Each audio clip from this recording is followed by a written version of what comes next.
Alright, as you guys can see, we got the return right there, and it has that small lip you can see, which is preventing me from putting the hardline fitting, which I had to find a way to cut that and then connect it down there to there, pretty much essentially. And then that's just the feed, so it runs from there all the way to the filter. And the filter, we got a banjo style fitting, which will go back here to the fuel rail, and from the fuel rail it will be going from here all the way back to the fuel pressure regulator. So that's the mission for today.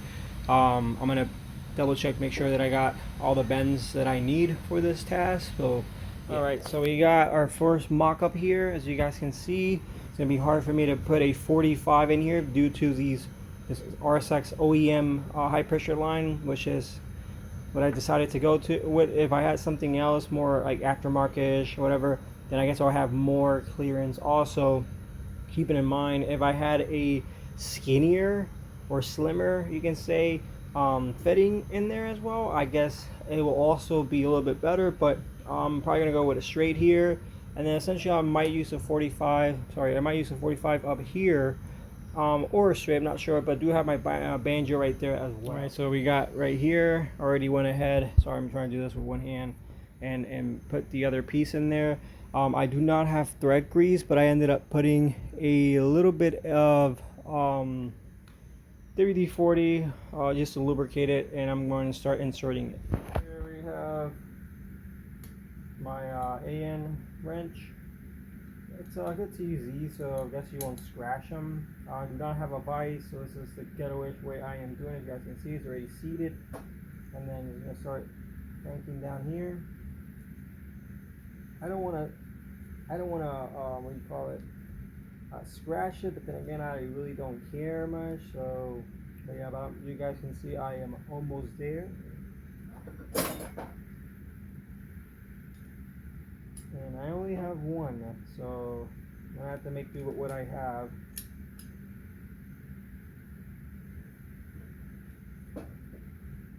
If you had a vise, this will be super easy, but fortunately I don't have a vise. And then I can also do this on the floor, but just to show you guys, I am doing it up here, standing up.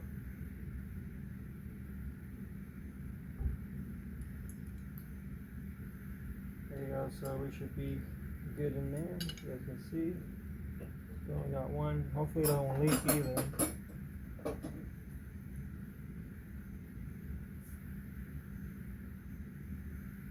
Yeah, something else I gotta watch out for. Hopefully it does not. Hopefully the same concept on the other side. I'm gonna show you guys when I am done, how I mocked it.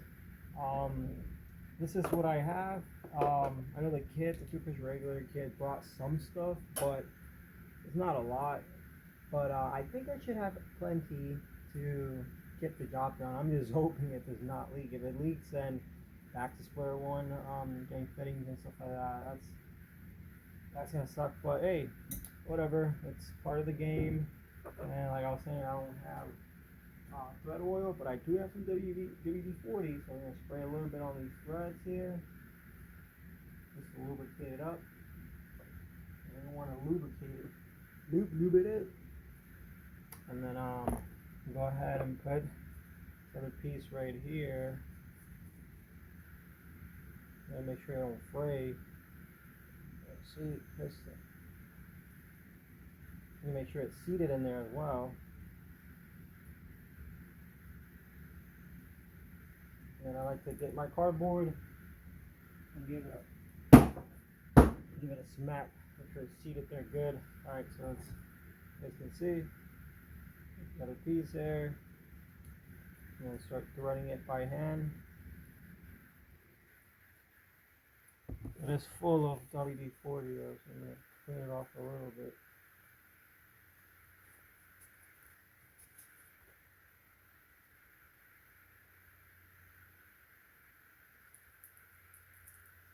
And sorry, throw it in there or something. Might be just a little scratch.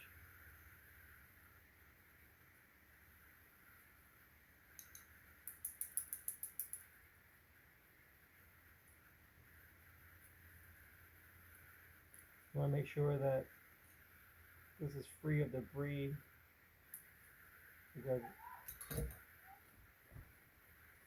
gotta make sure it's free of debris because fuel is gonna run through here. You don't want your injectors clogging up.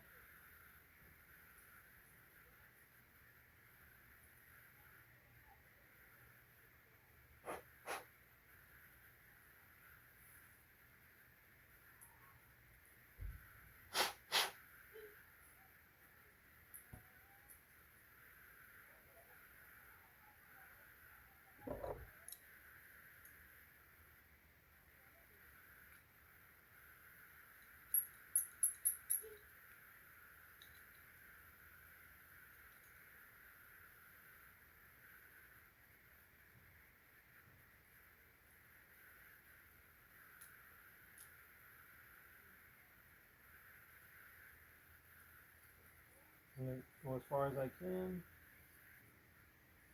So far I can go. Time for some assistance here.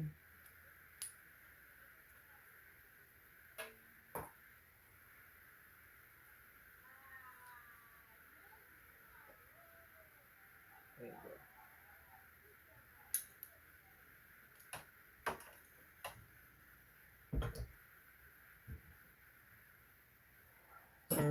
Already scratched a little bit there from before, but it shouldn't bug.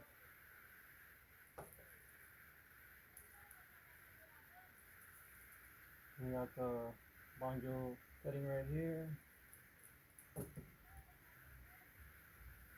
you can see, we have a straight here. The only option I could, because of my high pressure line, obviously I got the stud here. I wish I had I wish I just had bolts as well, but I'm in the process of locating bolts. I don't know for this one, but if I can find one for that one, it'll be perfect as well. Let me see what else. But yeah, so we got the straight right there, making sure it does not kink. Have it going down there, kind of a little tug to a 45, going up to a banjo. You guys can see, and I have not tightened it up yet. I'm just mocking up, but you guys can see. So this one's already tight. Hope it does not leak. Hope it's not leak. Let me tighten this one up. This one's gonna have to get tight right here and then here. I'm sorry, gonna have to tighten here and then that's it. So we got one side done for right now. Hope it's not too long or too short. I know the battery has to go here, and it'll clear because I can move it to the sides. So yeah, so we got one side done. Now I gotta see what I'm going to be doing regarding the return, which I have to cut that little lip, and then we have to have one here running over there, which should be easy. And then yeah, and then one running down to the return. So the same process as you guys seen. I'm not gonna bore you. I'm probably gonna like time lapse it. So.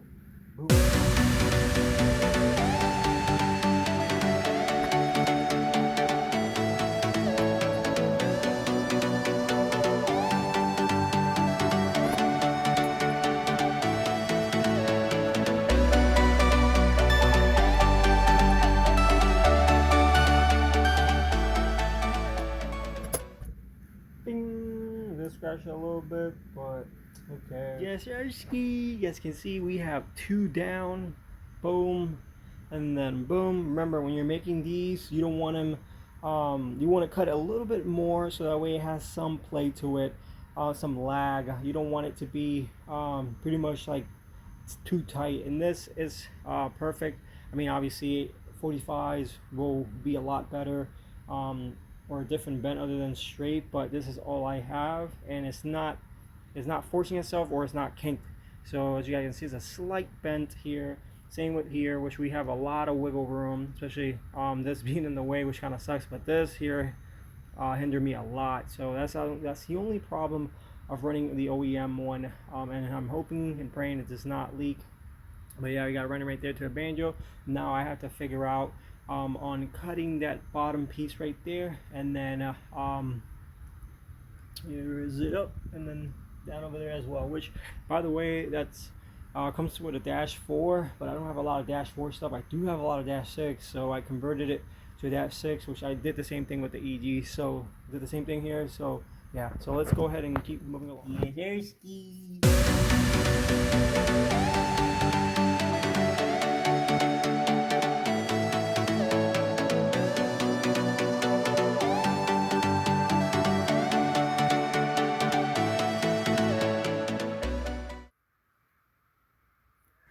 All right, so off camera, I went ahead and did the same thing, exact same thing you guys have been seeing all this time. Made it a little bit shorter, as you guys can see. We got that in, as you guys saw, that adapter, and then we're gonna go here to a 90, and we're gonna make it work. So essentially, I'm gonna do the same thing that I'm doing right here. Okay, so we got right here is gonna be the last finishing touches for the return. You guys saw I made it work. Went ahead and took some sanding paper and just gave it a good old clean, grinded it out a little bit, sanded it down a little bit, and got it to work. Because I was like, why is this not fitting? And I measured it with a veneer caliper, and it just needed a little bit of sanding, so that's what I did. Glad that was able to work perfectly fine. I'm almost done here.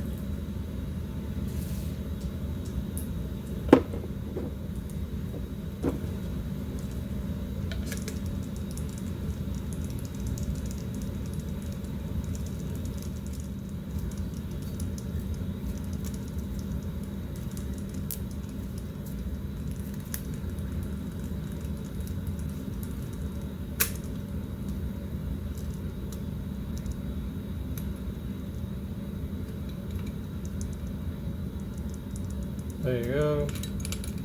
Caught myself slipping there a little bit, scratched it up a little bit, but that's okay. It'll buff. As you can see, I am ready to install this. We'll try to install this, because I'm hoping it does work. All right, so wrapping up the fuel lines, we did get one of the, from the return, you guys can see, the feed, sorry, you got the feed all the way to the fill filter. Then from the fill filter, we added a banjo to a 45, to another dash AN. Straight here, because that's the only thing I had. Only the problem is it's right in the mount, so whenever I decide to put a bolt or take it out, I have to move this around, which is gonna suck. Obviously fuel rail, it goes all the way to the fuel rail, to another straight, another dash AN, onto another straight, and then down to the return we have a 90 degree to a straight. Fortunately that's all I had, and obviously we have a hardline to a AN hardline, which is a quarter, which you guys saw I had to shave in order for it to work. I have not tightened anything, because nothing set in stone yet, but essentially those are our fuel lines that we have done. I am running the stock fuel filter, no inline microns or anything like that. So yeah, that's gonna conclude the video, guys. Thank you guys for watching. Comment, like, subscribe.